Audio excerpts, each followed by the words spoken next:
Welcome to Publishing Power. Today we have Hayley Milliman of ProWritingAid. Hello, Hayley. How are you doing today? I'm well. How are you? I am great. We're at the end of 2020. Yes. So before we get started, Hayley is part of ProWritingAid's content lead, and she has the opportunity to think deeply about words, which is why we're here talking today. In her former life, she was an elementary teacher, and now she's using her storytelling, basically use her skills to write blog articles and write her first novel, which is really cool. So we have both perspectives from both the tool and the writer here.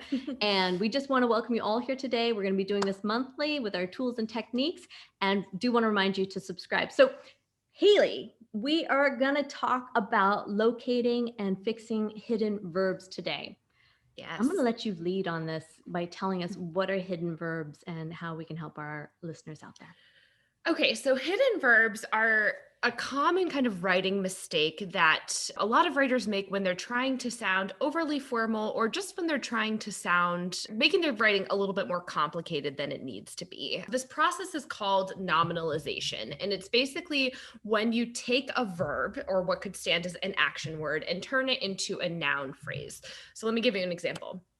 For instance, if I say, instead of Hayley will announce this on Friday, right? The verb in that announce, Hayley announced on Friday, the verb is announced, right? When you have a hidden verb, you turn that into a noun phrase. So instead of saying announce, you'll say make an announcement, right? So it's the same thing, but you're basically taking that verb and turning it into this noun phrase with a weaker verb. So make becomes your verb and announcement becomes your noun phrase in that. And basically what this does is it makes the phrase more complicated, right? So it's kind of taking that action away from the real verb and hiding it behind another weaker verb. So again, taking the power out of announce and putting it into make, right? Taking the action out of announce and putting the action into make. So make an announcement is another one, is an example. So instead of saying we're going to discuss this, we'll hold a discussion, right? So anything where you're kind of taking that verb and turning it into a noun, that's again what we call nominalization. And we also refer to it here at ProWritingAid as hidden verbs. Exactly. And I think this has a huge impact on our readers because, yes. And it's specifically, I always like to remember that a lot of our listeners and our writers out there, English may or may not be their first language, and it gets very complicated very fast. And I think in one of our previous ones, we talked about keeping everything at a 5th grade level, and tell us how it affects our readers a little bit more so that we can expound on that. Yeah, so I think one of the things that we want to remember when we're writing is we're always going for clarity, and we're always going for the most clear and concise way we can say something, right? That doesn't mean that our language all has to be robotic or anything like that, but we want our language to be clear and powerful, right? And verbs are in many ways the most powerful words in our sentences because they hold that action. So when we take power away from them, it's making our writing A, less clear, and then B, just less powerful. And again, as writers, when we're trying to be clear and concise, it's not just so that we're saying things in the shortest way possible, but also so that we're saying things in a way that really resonates with readers. So when you take power out of your verbs and hide them in these tricky noun phrases, it takes the power away from those verbs. It, again, makes your sentence longer. So make an announcement is much longer than just announce, right? So it's adding extra words that you really don't need. And then again, it's taking away that power from the verb, right? We always want to think about making our writing effective by having power in our nouns and verbs. So talking, saying what we mean, keeping power in there. So it's almost always clearer to just have the verb be announce or discuss or whatever version of that. So that way, again, it's clear, it's powerful, and it's really just showing our readers exactly what we mean and not kind of hiding it behind this stilted formal language. As we've talked about with a lot of these things, nominalization is grammatically correct, right? So it's not incorrect to say, I will make an announcement on Friday. That's perfectly fine grammatically. It just, again, takes the power out of what you're really trying to say. And I think a lot of times this happens when, as writers, we get a little bit nervous or we're trying to hedge. I actually had a really interesting conversation about this with a group that I was doing a presentation on this for, and they noticed, it was a group of women writers, and they said, oh, sometimes this like hedging language is more common with women, especially in a professional setting where they feel they're not trying to assert themselves or they'll just hide this language. And that's, I think, a really great example of this in hidden verbs, right? Where you're trying to say, oh, I don't want to be too strong or something like, I'm going to make an announcement, right? Instead of I'm going to announce my decision or whatever it is. And so I think it's become a bad habit for a lot of writers, not just women, but it has become a bad habit of a lot of writers to try to, again, take the power kind of out of that and make it a little bit less direct. And I think in most instances, we actually should lean into being more direct and clear about what we mean. Absolutely. And I find that especially as a mom, when you just give clear directions and they're not questions, they're not options, you say, pick up your clothes versus would you pick up your clothes, please? Exactly. I just changed everything. I left everyone an out. I took my authority of saying, pick up your clothes. That's your job.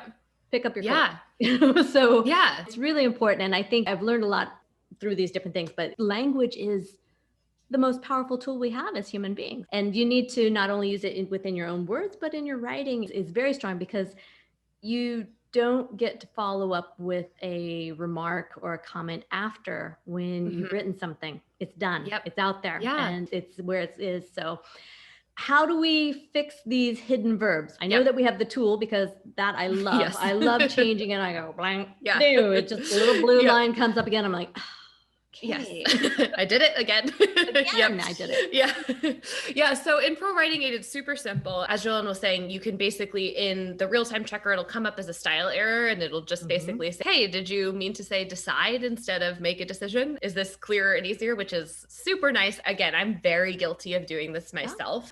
So it pops up all the time and it's just like, hey, this is clearer and easier. So just click and then it'll fix it for you, which is so nice because a lot of times I don't even catch these in my own writing because again, it's so common for so many of us.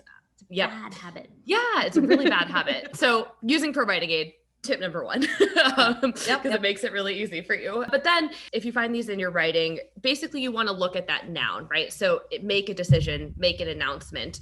That noun is what the verb really should be. So announcement should be announce, right? Decision should be decide. So you're going to look and find what that noun is at the end of the phrase, and then just replace weak verb and noun that you have with just the strong verb. So again, instead of I'm going to make an announcement, I'm going to announce, right? And again, that noun is all you need to find. There's always going to be in a hidden verb phrase, there's a verb associated with that noun. So you just kind of want to replace that. Yeah. And I think the cool thing I'm thinking, because of course I'm thinking as our editors, the cool thing is once you have used a tool, ProWritingAid, to do the style editing or style and grammar and all that, what it does is allows the editor to come in and say, you know what, it's active verb now, but is that the most descriptive way that we can say it? So then it allows you to go in deeper rather than having the editor say, okay, you know, that should be active, this could be active. And they spend all their energy on doing that. You're now taking your money that you've invested. It costs the same amount, but you're going to get a better, deeper edit on a much higher level because now you've upped the game. You've done your self-editing. And now the editor comes in and says, okay, you decide. Well, is that what you're going to debate? Yeah, is that whatever what it is going to do, we're going to pummel them or whatever, whatever the word is that you want to use. And it makes it so much more intriguing and rich versus appropriate and correct, because there's correct. Again, we're back to 3 levels here. It's not incorrect to have this, but if you make it active, then you're at the 2nd level. And then when you're ready to step your game up all the way, which you more or less can't really skip, then you get somebody who can come in and say, wow, you know, I really looked at this. And you've also used this verb, the same verb, over and over 5 times. So I really think we need to think about what you're saying here. You've said, you're saying, I'm going to say. Are you not going to announce or are you going to declare? It allows you to have more rich language, which I think is just overall, we're always trying, right? There's 2, like we were talking about, there's a priority of being clear, right? So you always want to be clear and concise, but then you also want to use powerful language, right? And so as much as possible, as you're saying, words are our tools. And so we want to make sure we're using the sharpest, most effective tools we possibly can. And so each of these layers of edits just helps you get there. And I would say that the great thing about it's another small detail, but these small details are what help each of our writers become a better writer. It helps you in wordsmith. It helps you really strengthen that. And that can be fiction. It can be nonfiction. It can be academic. Lots of researchers and academics, I love to talk to them about this because there is this tendency to be a little bit more the British English, longer and fluffier and less offensive, when in truth, that confuses the reader, because we really do need to know what was the proposition here, how are you supporting that, what was the action taken, and what was the result. And those simplify, cut it down, single really helps. So it's not that it's not okay to use it, but whatever genre style of writing that you're doing, if you are using these tools and really honing them in, and they're your secret weapons. I mean, this is what we do as editors. We're using these same tools behind the scenes, and we talk about it if we didn't really, really believe in it. And what we find is that why should we just use it for us? We put this in front of everyone, then it allows us to be better. You've got a superpower. Now we can take our superpower, with kryptonite kind of effect, whatever it is, and really magnify it. So just before we go, when is it okay to use these hidden verbs? Just in case we weren't clear on that. Yeah. So, I mean, if there's a place where, again, they're not grammatically incorrect, so it's not going to send something to the publisher that has a mistake if you have one, which is fine. But I think there's a couple places. So if you're in a business or professional setting where, again, you want to hedge a little bit and you want to soften the language or soften the blow, and that you're doing it for a purpose, that's okay. I also find sometimes people will use it in fiction if they have character dialogue, right? So if there's a character who's like stilted and formal, like you were saying, has that kind of like long-winded British English where they're very, very formal, fine, then it's okay. Yeah, use it for them. But again, think about using these when they matter, right? When using a hidden verb will add something to the characterization or how you're trying to talk about something. Our default should be to use powerful verbs, but this is a tool that you can use if you want to convey, again, someone's hedging behavior, your own hedging behavior. If you want to indicate that somebody's really formal in their way of speaking or anything like that, then this can be a great place to use hidden verbs. Right. So it's all about being intentional. And I think that's really important, because as long as you're aware of what you're doing and why you're making your choices, it's all good and fine and dandy. That's when you can break rules. That's when you can do things. But if you don't have the foundation, then use the kind of tool to strengthen yourself and learn, so that in the future you are more aware and you can make those choices appropriately. So I hope this was helpful for everyone today. Thank you, Hayley. If you liked it, please subscribe, follow along. And we're also going to include some links in the bottom here. We have the self-editing school and other lots of fun things going on. So I hope this is helpful. And if there's any questions or concerns, please let us know, because we'll be glad to take those in as we go along. Thank you, Hayley. We'll see you at the next one. Thanks. Sounds good. Bye.